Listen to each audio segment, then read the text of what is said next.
Setengah penduduk Kota Ambon telah divaksin. PSSI sebut anak jalanan masih dalam tahap koordinasi dengan Dinsos. Lebih dari setengah jumlah penduduk Kota Ambon telah menerima vaksinasi COVID-19. Hal tersebut diungkapkan Kepala Dinas Kesehatan Kota Ambon, Wendy Pelupesi, saat ditemui tribunambon.com di Lapangan Merdeka, Kota Ambon.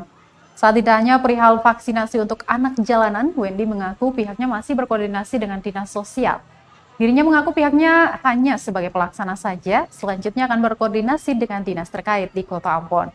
Diberitakan sebelumnya Tribunes, pemerintah Kota Ambon sedang gencar melaksanakan vaksinasi massal di Tribun Lapangan Merdeka Kota Ambon. Kegiatan ini yang disebut Pekan Selebrasi merupakan rangkaian kegiatan HUT Kota Ambon ke-446.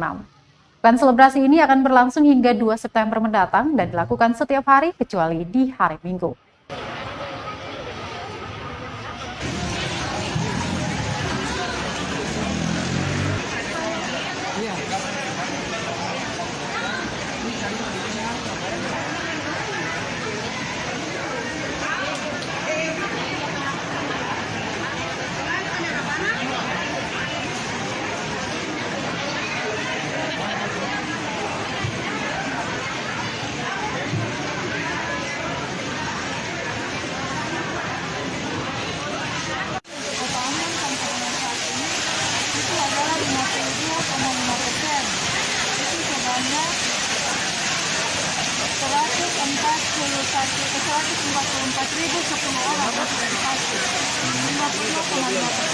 Kalau untuk anak kemarin berapa Ibu?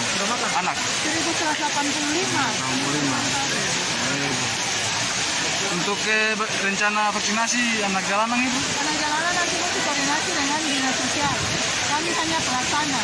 Yang menghadirkan itu adalah koordinasi Dinas Sosial untuk yang membawa anak jalanan.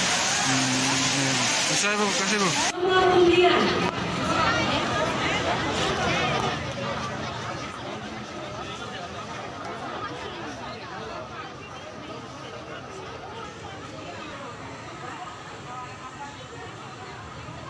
Terima kasih sudah nonton.